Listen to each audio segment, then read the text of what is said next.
വ്യാഴമാറ്റം ചോതി നക്ഷത്രക്കാർക്ക് എപ്രകാരം എന്നുള്ളതാണ് ഈ വീഡിയോയിലൂടെ നാം പരിശോധിക്കുന്നത്. 2025 മെയ് മാസം 14 തീയതി, കൊല്ലവർഷം 1200, മേടമാസം 31 തീയതി രാത്രി 10:08 ഇടവൻ രാശിയിൽ നിന്ന് മിഥുനൻ രാശിയിലേക്ക് മേടസംക്രമണം ഉണ്ടാവുകയാണ്.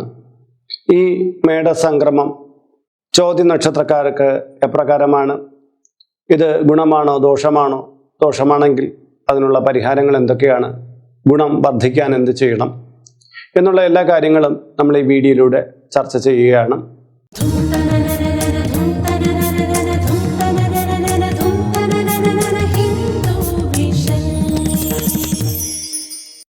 നമസ്കാരം, ഹിന്ദു വിഷൻ ചാനലിലേക്ക് ഏവർക്കും സ്വാഗതം.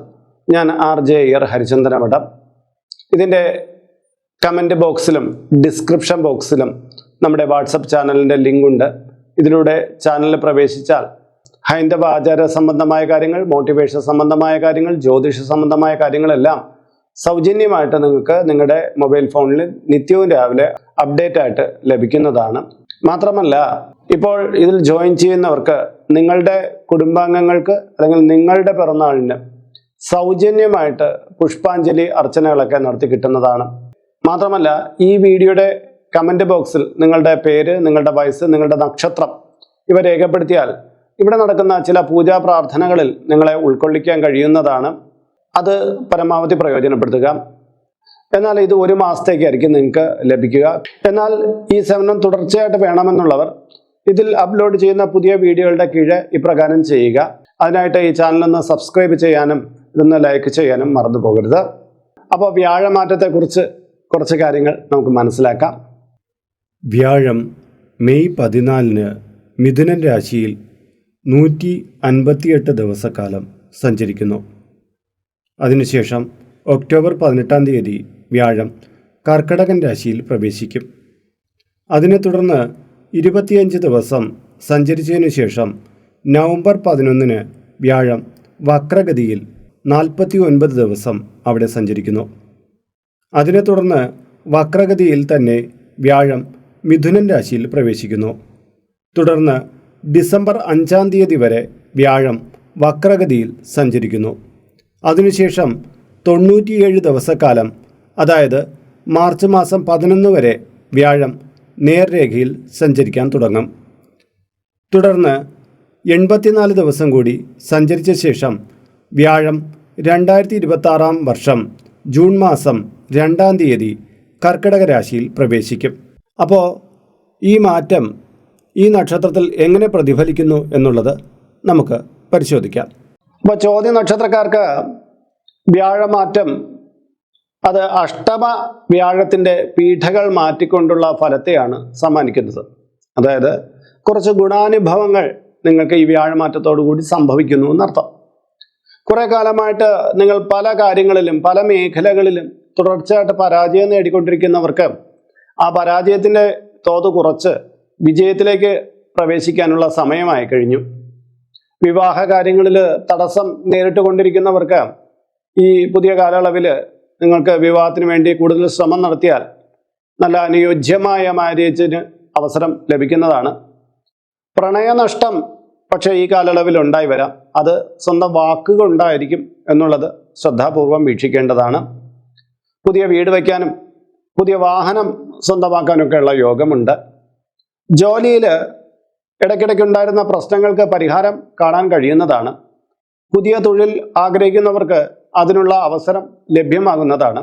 എന്നാൽ ഒരു തൊഴിൽ ഉപേക്ഷിച്ച് പുതിയ തൊഴിൽ തേടുന്നവർക്ക് കാലം അത്ര കണ്ട് അനുകൂലമല്ല. ഒരുപക്ഷെ നിങ്ങൾക്ക് അങ്ങനെ മാറിയേ തീരൂ എന്നുണ്ടെങ്കിൽ മറ്റൊരു തൊഴിൽ 90% ഓക്കെ ആണെന്ന് ഉറപ്പ് വരുത്തിയതിന് ശേഷം മാത്രം ഒരു തൊഴിൽ വിട്ട് മറ്റൊന്നിലേക്ക് പ്രവേശിക്കുക. അല്ലാതെ തൊഴിൽ നഷ്ടപ്പെടുത്തിയിട്ട് പുതിയ തൊഴിൽ തേടാമെന്നുള്ള ഒരു ചിന്ത നിങ്ങളുടെ ഉള്ളിലുണ്ടെങ്കിൽ അത് തെറ്റായ കാര്യമായിരിക്കും. കുറച്ചു കാലം തൊഴിലില്ലാതെ വിഷമിക്കുന്നതിനും ഇത് കാരണമാകും. സന്താന സൗഭാഗ്യത്തിന് കാലയളവ് ഗുണകരമാണ്. ഏറ്റെടുത്ത കാര്യങ്ങൾ കൃത്യമായി നിർവഹിക്കുന്നതിന് യോഗമുണ്ട്.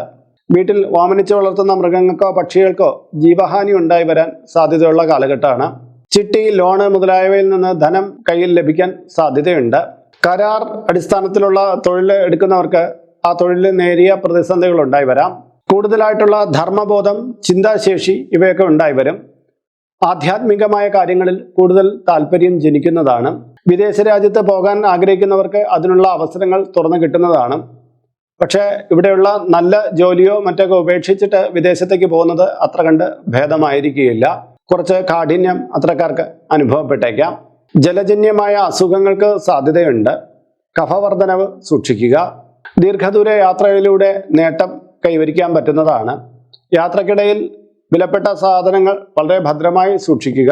നഷ്ടപ്പെട്ടു പോകാനോ മോഷ്ടിക്കപ്പെടാനോ സാധ്യതയുണ്ട്. വയറിനെ സംബന്ധിച്ചിടത്തുള്ള ചില രോഗങ്ങളുണ്ടാകും. വൈകുന്നേരത്തുള്ള ഭക്ഷണശീലങ്ങളിൽ കുറച്ചുകൂടി ശ്രദ്ധ വയ്ക്കണം. കാരണം ചില ജങ്ക് ഫുഡായിട്ടുള്ള ഭക്ഷണശീലങ്ങൾ ദീർഘകാലയളവിലേക്ക് നമുക്ക് ചില വലിയ രോഗങ്ങളെയൊക്കെ സമ്മാനിച്ചേക്കും. ജാഗ്രത വേണം. കുട്ടികൾക്ക് പഠന മികവ് ഉണ്ടായി വരുന്നതാണ്. കലാപരമായിട്ടുള്ള പ്രവർത്തനത്തിലൂടെ മറ്റുള്ളവരുടെ ശ്രദ്ധ പിടിച്ചു പറ്റാൻ സാധിക്കുന്നതാണ്. ബസ്, ട്രെയിൻ മുതലായവയുടെ വാതിൽപ്പടിയിൽ നിന്നുള്ള യാത്രകൾ പരമാവധി ഒഴിവാക്കേണ്ടതാണ്. കായിക രംഗത്തും കലാരംഗത്തും മികച്ചതായിട്ടുള്ള നേട്ടങ്ങൾ കൈവരിക്കാൻ പറ്റുന്നതാണ്. പൊതുജന സമ്മതി നേടിയെടുക്കുവാനും രാഷ്ട്രീയം, പൊതുസേവനം തുടങ്ങിയ മേഖലയിൽ പ്രവർത്തിക്കുന്നവർക്ക് ഗുണകരമായിട്ടുള്ള കാലയളവായി മാറുന്നതാണ്. അപ്പോൾ വ്യാഴമാറ്റം ചോദ്യ നക്ഷത്രക്കാർക്ക് ഇപ്രകാരമാണ് കാണപ്പെടുന്നത്. നിങ്ങളുടെ ഗുണങ്ങൾ വർദ്ധിക്കാനും ദോഷങ്ങൾ മാറിക്കിട്ടുവാനുമുള്ള ചില പരിഹാര നിർദ്ദേശങ്ങൾ കൂടി നൽകുന്നുണ്ട്. മാസാവസാന വ്യാഴാഴ്ച വിഷ്ണു ക്ഷേത്രത്തിൽ തുളസീലകൾ കൊണ്ട് ഭാഗ്യസൂക്ത പുഷ്പാഞ്ജലി കഴിപ്പിക്കുക. നെയ്വിളക്ക് തെളിയിക്കുക. ഒപ്പം തന്നെ മാസത്തിലെ അവസാനത്തെ വെള്ളിയാഴ്ച ദിവസം ദേവീക്ഷേത്രത്തിൽ ചുവന്ന മാല, തെച്ചിപ്പൂമാല, അതുപോലെ ചുവന്ന പൂക്കൾ കൊണ്ടുള്ള മാല ചാർത്തുന്നത് ഉചിതമായിരിക്കും. പാശുപത യന്ത്രം യഥാവിധി തയ്യാറാക്കി കഴുത്തിൽ ധരിക്കുക. കുടുംബക്ഷേത്രത്തിൽ മാസത്തിൽ ഒരിക്കലെങ്കിലും സന്ദർശനം നടത്തുന്നത് നന്നായിരിക്കും. വീട്ടിൽ വിഷ്ണു പൂജ നടത്തുക. വിഷ്ണു സഹസ്രനാമം ജപിക്കുക മുതലായവ ദോഷശമനത്തിന് ഗുണകരമായിട്ടുള്ള കാര്യമാണ്. അപ്പോൾ ഇന്നത്തെ വീഡിയോ ഇവിടെ പൂർണ്ണമാവുകയാണ്. ഇതുമായി ബന്ധപ്പെട്ട നിങ്ങളുടെ അഭിപ്രായങ്ങൾ, നിർദ്ദേശങ്ങൾ മുതലായവ ഇതിൻ്റെ കീഴെ കമൻറ്റ് ബോക്സിൽ രേഖപ്പെടുത്തുക. ഇതിൽ കാണുന്നത് എൻ്റെ വാട്സപ്പ് നമ്പറാണ്. ജ്യോതിഷ സംബന്ധമായതും പൂജാ സംബന്ധമായതുമായ അപ്പോയിൻമെൻറ്റിന് വേണ്ടിയിട്ടാണ് നൽകിയിരിക്കുന്നത്.